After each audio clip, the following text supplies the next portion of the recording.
America Tonight. 30 minutes of big-time TV direct from El Tacoma, California, the unfinished furniture capital of the world, with Dr. Willard Honeywell, who has a right to be gay. The Friedkin family, who paid us to get on the show. Stephen Hayes and his wife, one of whom will die Friday. And really starring some actual big-timers like Holy Moses, Charlton Heston, with the music of Happy Kine and the Mirthmakers. And me, I'm Jerry Hubbard. Hi, everybody. And now, your host, the toast of the coast, Mr. Barth Kimball.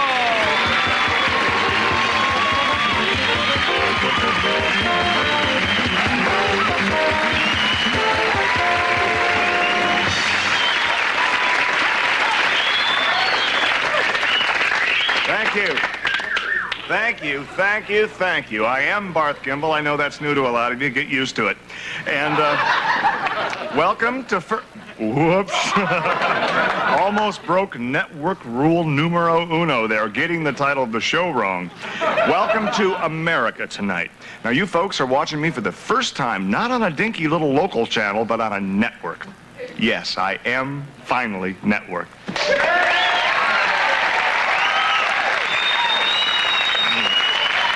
Thank you.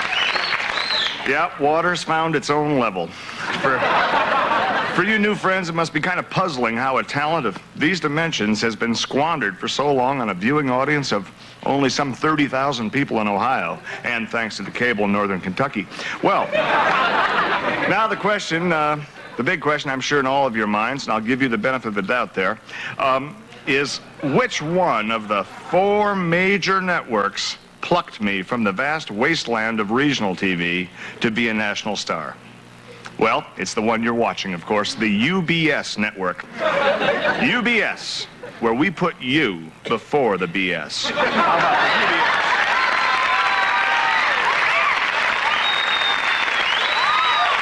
Thank you.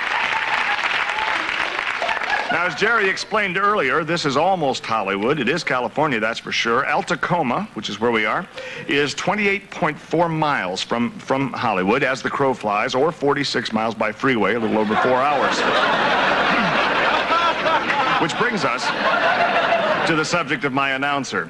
A year-long friend of mine, a man who puts new meaning into the word professional, and no meaning at all into many other words. I'm referring to the beloved one and lonely Mr. Jerry Hubbard.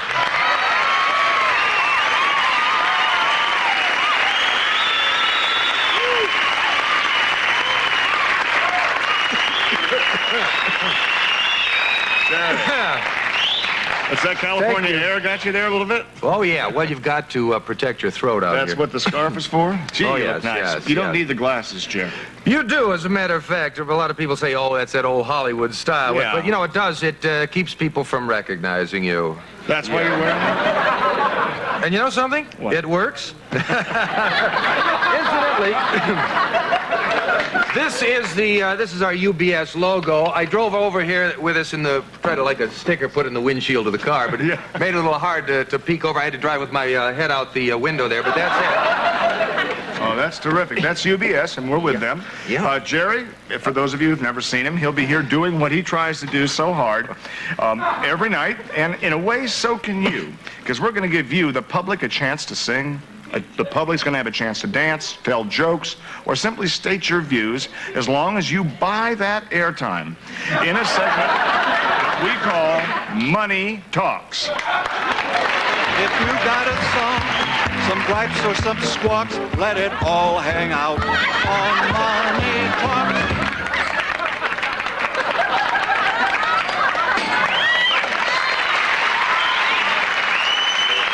Thank you. Yes, money talks. Money also dances or tells jokes, whatever you like. Whatever you can think, it can. And tonight, Money sings in the person of the Friedkin family singers. They bought a little bit of time here. We're going to set that for them. I haven't seen them yet. Who knows? They might even be average. But anyway, for good or bad, but certainly for cash money, here are the Friedkin family singers.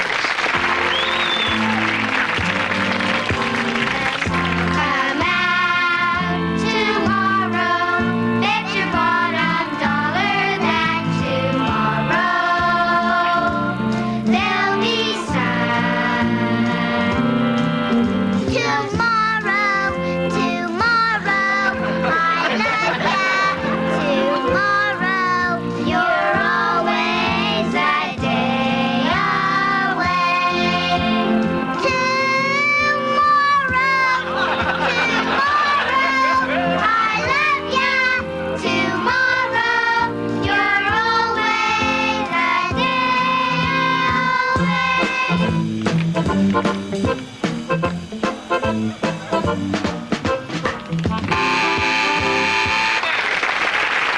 kids.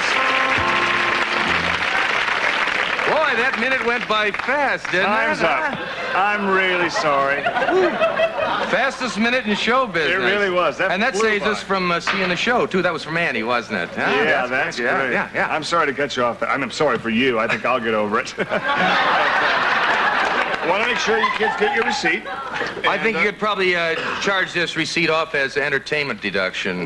Not if the IRS saw that. Come on. No. So, boy. let me ask you, kids, whatever made you want to do this kind of thing right out there in public? Well, Mr. Campbell, it all started at the local church pageant. where- Uno momento, por favor. I hate to be a stickler for detail, but as I understand it, these kids did not purchase the optional talk time, and I think their money was just for that singing segment. As a matter of fact, it's up to me. I'd let them on all day, but my hands are tied. I think there's an FCC ruling on it, probably. Well, if there isn't, we could draft one up. It is kind of... You're great kids. Listen, if you don't agree with this, if you think we're wrong, you could buy some more time. Maybe we could argue about it. Why don't you just come in and tell us about it? That's okay. Okay. We actually, this has been wonderful, and it's been real close to entertaining. But right now, we have a really big movie star backstage. Is he here? I'm Is he not really here? kidding. Can I deliver? Okay, I told you I could deliver. This guy has done, just about everything there is to do in Hollywood. He's appeared at all the really elegant, the big parties up there in Bel Air and et cetera, et cetera. He's got an incredible tan. Let's say hello to Mr. Charlton Heston.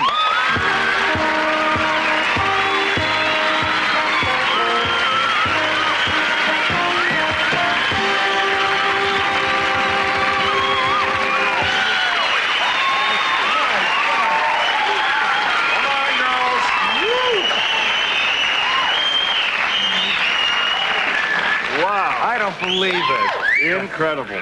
Thank you. I'm sorry we couldn't send the limo, but we are. You know, we have our budget I'm problems. glad to be here. I appreciate you Really driving. am. Gee, have a seat. We have celery with cream cheese over here. We have carrots. Just kick off your shoes. fine. Really? Yeah. Oh, this is great. You know, I'm not going to bother you with all those kind of dumbbell questions that are asked all the time on those shows. Like how's your new movie or what's your new movie all about? We don't want that. We want to get to know the real Chuck. You're good, Chuck. Yeah, fine. Chuck Heston. Can you give us something really, personal? Something like what was the most embarrassing moment in your life? Whoa. If you're like me, Chuck, it was probably during those teenage years. I'll never forget my high school, the senior prom. I was taking, I think her name was Marge Turnbull, to the prom, and I got one of those corsages, and you'll appreciate this, Chuck. I was going to pin it on her gown. And in those days, they wore the straps here. Yeah. But wait a minute, no one is interested in Jerry Hubbard's most embarrassing moment.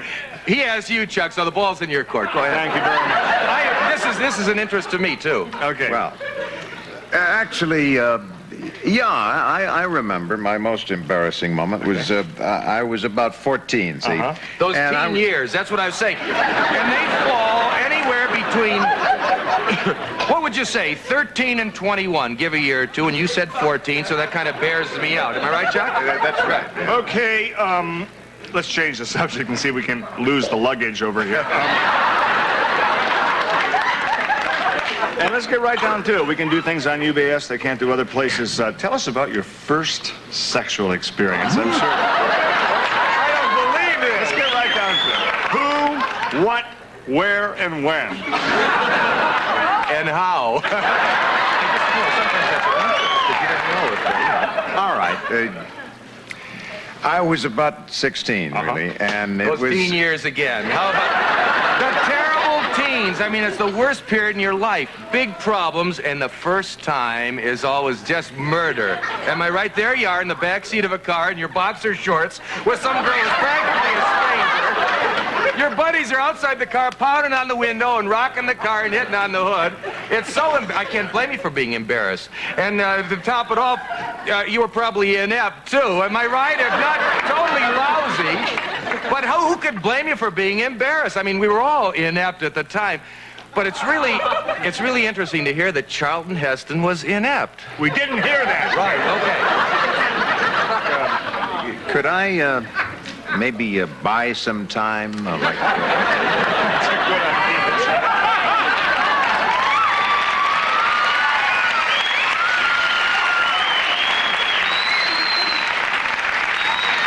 figure that way maybe we can get a chance of hearing your most embarrassing moment in your life. He's a We've already- regular on the show with you, huh? Yeah, he's regular. And Got as an far as... ironbound, ironclad contract there.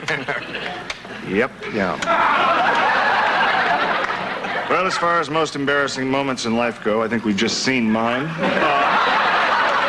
We're going to have to take a short little break here, and we'll come back and get back with you, okay?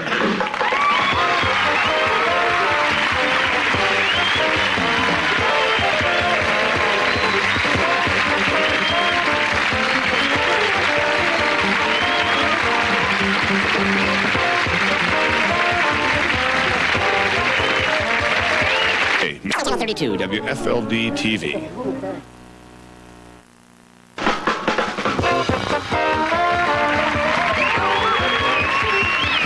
I'm sure my old fans from the Ohio area have a lot of questions for Barth here that they'd like to have answered, like, how have you been, Barth? And how'd you move your furniture to California? Things like, are you still single? Or, how was jail? Any cigarette burns on your body? The Florida campaign against homosexuality is now spreading to California. But before the real issues get cluttered up with emotion, and we all know that can happen, the California University Committee has appointed a study group to gather the most updated information on the subject. Please welcome Dr. Willard Honeywell.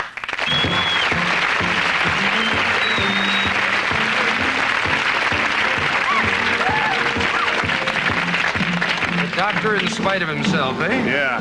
Dr. Honeywell. Can I call you? Your first name is Willard on your card. It says Dr. Willard Butch Honeywell. A lot of people call you that. You mind? We'll just leave it at Honeywell. You've been able to shed any light on the age-old question of exactly what causes homosexuality? We have discovered that, in fact, homosexuality is caused by a virus. Holy, you heard it here. You heard it here. Okay. That's amazing. What kind of research did you possibly do to come up to this with this conclusion?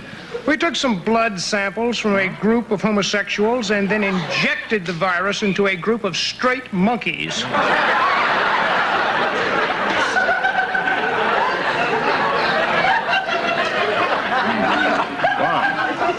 Several of the monkeys then began to exhibit homosexual behavior. Just a point of order here, Doctor. How can you tell when a monkey exhibits a homosexual behavior? Do they start swinging on gay bars?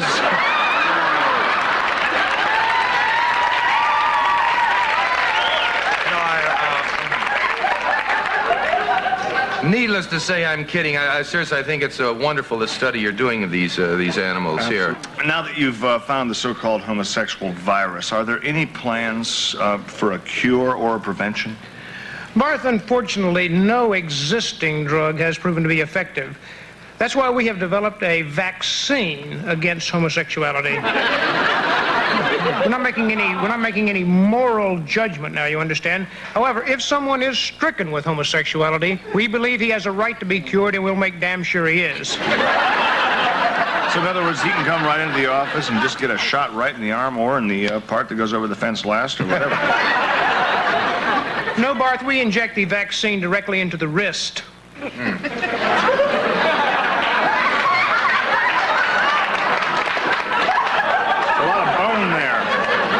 In the hopes that it'll straighten them out, am I right? One thing I want to make is that homosexuals can be cured. There is no such thing as terminal homosexuality. I'll agree with the doctor there. I've never heard of a homosexual dying from homosexuality.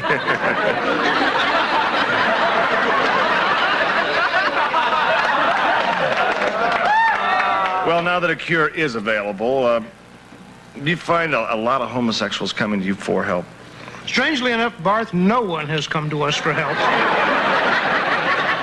These people seem to be content to live their life with their preferences, minding their own business and simply loving one another.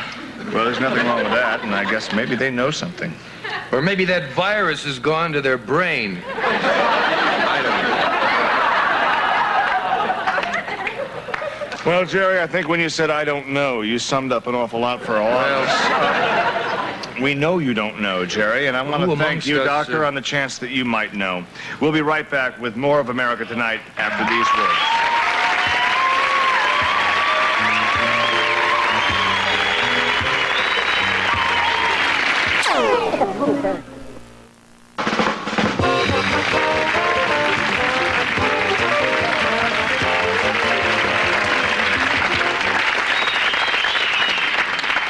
Yeah, I think it's right around the corner. There's this one door there. It's the same one for both men and women, so just not.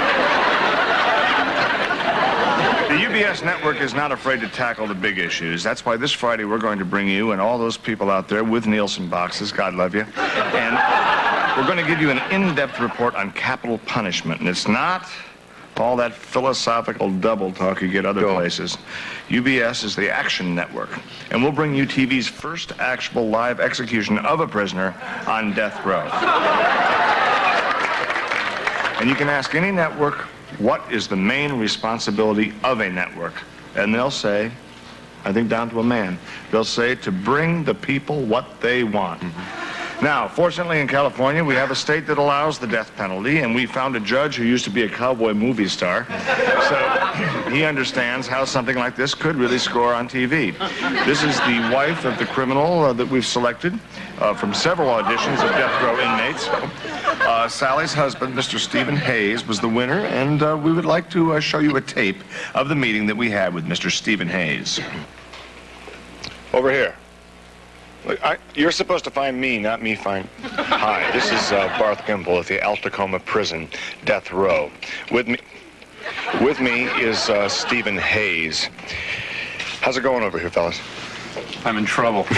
He's in trouble. Look, I don't have a move. He's got 3 kings. You'll be all right. Stephen, incidentally, 2 years ago was convicted of first-degree murder. Stephen, let me ask you the really hard question. Did you do it? Barth, I say I'm innocent. But 12 jurors and the U.S. Court of Appeals and the Supreme Court said I did it. So, I mean, what do I know? Absolutely. What do any of us know, really, when it comes down to that? Stephen, is there anything you'd like to say to the American people now that we're network? Okay. He's good. Yeah, Happy's been in the union for years. He should be good, yeah. I'd just like to thank UBS and Gimble Co. West for taking this interest in me. I just hope I can pay you back by pulling a high rating Friday night. You'll do all right. It'll be a nice boost for your wife, too. I understand she's writing a book. We're not against Laverne and Shirley, are we? I wouldn't think so. I don't do that. Not Friday nights? No. I think they're on Tuesday, aren't they? Oh, hey! Sorry. I'm not in trouble now. No, you were winning anyway. It's Wild Kingdom, incidentally. This is a very choked-up Barth Gimble. Returning you now to a much happier Barth Gimble in our studios. Dolly out.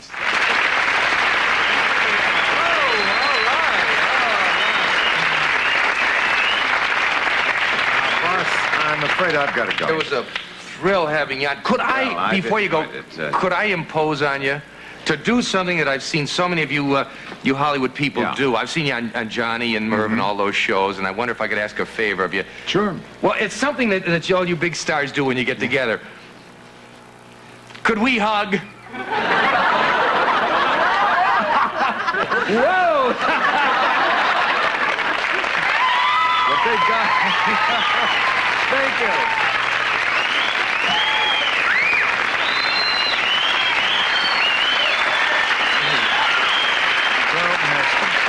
Well, I'm still back with that tape, I'm afraid, and it was pretty powerful stuff. Yes. Let's not forget how soon we forget here that... I didn't forget. I was still thinking about it. That's why I was saying that. Powerful stuff. That Stephen, some kind of guy you got there. He looked real nice. Our publisher told him to get a haircut for the shot on the book cover. Right. Well, anyway, that's the man. And here's our plan. You, our viewers, are invited to get involved in the political machinery of this great country of ours by actually participating in the execution of Stephen Hayes. Simply by filling out, where is it? This application form, right here. Well, I'll just take it right out here. Stating in 25 words or less, I would like to throw the switch because. Bring your entry form to the studio. along with $2 to cover processing. And you could be one of the 3 winners who gets to throw the switch from right here on stage. Government by the people, execution by the people. Friends and relatives of the America Tonight staff and of Stephen Hayes are not eligible. Entries will be judged on originality and aptness of thought, and remember, spelling and neatness do count. We'll be right back.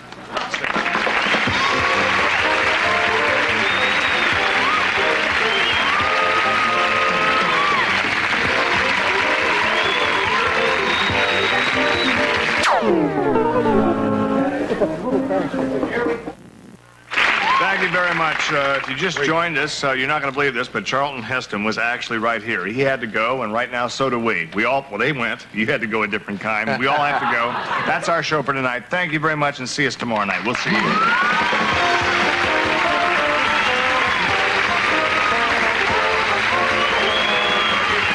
Also appearing on tonight's show were the Muir family as the Friedkin family singers, Tom Maxwell as Dr. Willard Honeywell, Michael Aldridge as Stephen Hayes, and Sally James as Sally Hayes.